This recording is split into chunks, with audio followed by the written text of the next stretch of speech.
Hello, I'm Emma Benoli, an NASM certified personal trainer and RKC kettlebell coach. Today I'm here to share with you some of my favorite kettlebell exercises for legs, butt, and core. Now, spoiler, all kettlebell exercises are amazing for your legs, butt, and core. And that's because they fall into two distinct groups, both of which work the whole back side of the body and need tons of core in order to do them properly. So on one hand, we have our kettlebell ballistic exercises. These are all the ones where you hinge and thrust your hips to project the bell in the air. Now, the amount of force you need to thrust the bell in the air uses your glutes and legs, and then we need our core in order to safely absorb that load coming back down. So any ballistic exercise, our swing, clean, snatch, all amazing for those parts of the body. Our other kettlebell exercises fall into the group we call grinds. Now, a grind is where you build tension in the entire body in order to move a weight. So something as simple as a shoulder press becomes a total body, core, butt, leg movement because we need to brace the entire body, starting with our toes, going all the way up through our fingers that are going to go over the head and squeeze and build tension in the entire body to press our weight up and pull it down with control.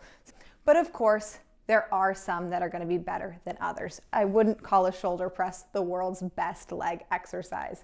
So my 4 favorite kettlebell exercises for legs, butt, and core are going to be your single leg deadlift hold, a kickstand deadlift with support on a wall, our dead stop swing, and the goblet squat. So now I'm going to show you how to do them all and kind of explain to you why those are great exercises for these body parts. I'm also going to show them to you in that order, because if you were to put these together in a workout for yourself, that would be the order I recommend you do them in. We use our single leg deadlift hold to prep the body for our hinging that's to come. We're going to do our kickstand deadlifts as kind of the major lift for the day, the one that we're going to lift the most weight with, and it's going to take the most energy from you. And then you can finish with swings and squats. Let's start with that single leg deadlift hold. For a single leg deadlift hold, you're going to want a lighter weight. This is a 12 kilogram, you could go even lighter than that. And you're going to come to the bottom of a single leg deadlift position. Now let's first do it without any weight.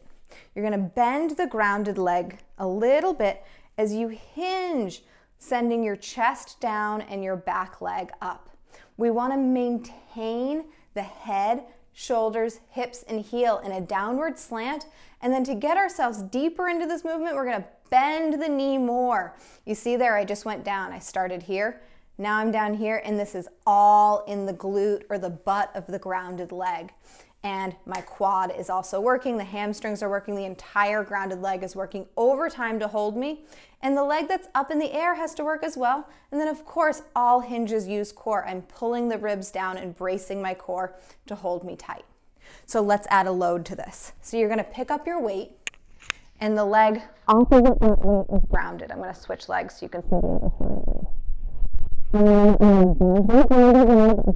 Lift and extend the non-working leg.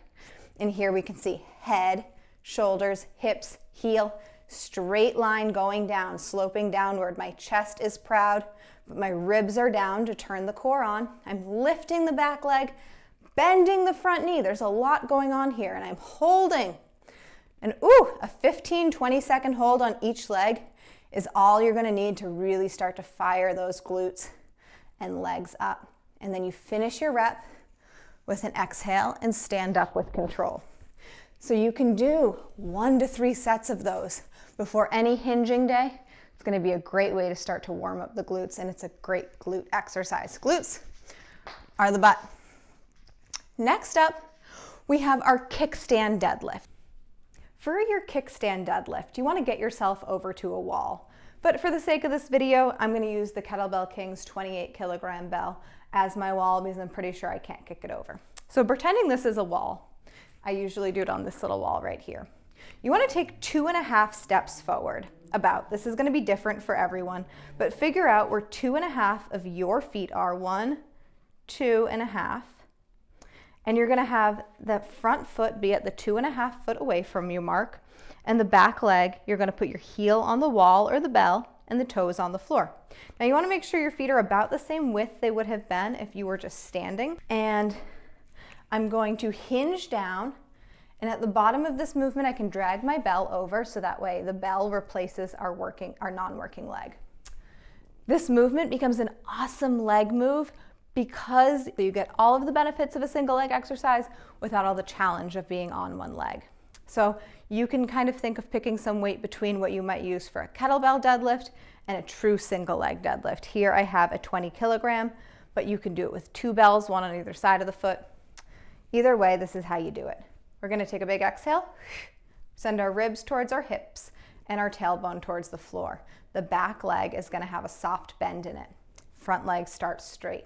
We wanna really brace the core because this is how this becomes a core movement. We fight against the weight to keep our core long and keep our spine straight or neutral. And then you're gonna reach your hips back. Think of trying to reach the wall behind you. Your kettlebell is gonna replace the working leg. And now we're gonna lock our shoulders together. Inhale, exhale, stand up. Inhale, go down. Exhale, go up. And you're gonna feel everything in the butt cheek of the front or working leg. And you wanna think of sending your nose over the midline of the toes of the front foot and a long flat back. The third exercise, and perhaps one of the more classic kettlebell exercises, is going to be a dead stop swing. Now, of course, all swings are great exercises for your legs, butt, and core. But a dead stop swing requires you to get in this really, really deep hip hinge. So when I go to set up for my dead stop swing, I start like any other swing. 2 feet away from the bell, so 1 foot in front of the other. I always say a generous foot, like a foot with the shoe, even though we're barefoot. And then feet about hips distance apart. Everyone who swings regularly is gonna know their sweet spot. I know it's toes to the outside of the mat here. Big exhale, hips go back. I'm gonna grab onto that bell, and now I'm going to first press all of my toes into the ground. Grip the ground with all 10 toes. Sit the hips back, brace the core, and squeeze my shoulder blades together. Now, in this setup, you really get to understand why this is a great exercise for all those parts of the body. You can feel your quads working hard to hold you here. Your glutes are on. I can feel my butt moving around in my leggings. And I'm squeezing the core, pulling my ribs down so that way I feel like I can safely hike the bell. And a dead stop swing is where you do a full rep to the floor each time, so watch.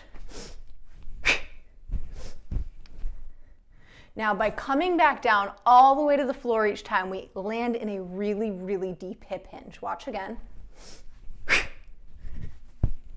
And that deep hip hinge is what turns this exercise into a wonderful glute exercise and gets into the butt even more than, say, just a standard continuous swing. Same thing with the quads. By coming down deep, we're getting the quads and the hip flexors firing with each rep. So the dead stop swing, in my opinion, is just gonna be the best swing you have if you wanna work on strengthening those glutes and the legs. And of course the core, because when it comes down, you must use your core to absorb it. And then when you stand up, it takes all that core strength to protect your lower back and keep the trunk neutral. Finally, we have the goblet squat. The goblet squat's probably the best exercise specifically for core, and that's because when we bring something to a goblet rack hold, we need to use our core in order to keep from collapsing. We're holding the weight above our center of gravity. It just means you need to use core in order to not turtle over or hyperextend the back. So for that reason, the goblet squat is great for the core, and then of course all squatting is great for your legs. So we get the best of both worlds here. So you can watch. To do a goblet squat, we start with the weight right underneath us, more or less lined up with the heels. Same start as everything else. Strong hinging position. Reach the hips back, squeeze the shoulder blades together. Inhale, exhale, catch the bell up high. Now you can catch this bell really high like you're looking through the horns like it's a window pane. As you go through your squats, this weight is going to migrate down. It's very hard to hold it up high, but try to resist starting with resting it on your chest. Now with it up, bell up, I pull the ribs down, turn the core on. Even a goblet hold, fantastic core exercise. But then we take it into an actual squat. Come down with control, explode out. Quads work really hard to bring it down with control. Glutes work hard to pull you out of the hole quickly. And then of course our core is on the whole time as we're holding that weight in front of our faces. If you enjoyed this, you can find me on Instagram at Emma Benoli, and thank you so much for tuning in today.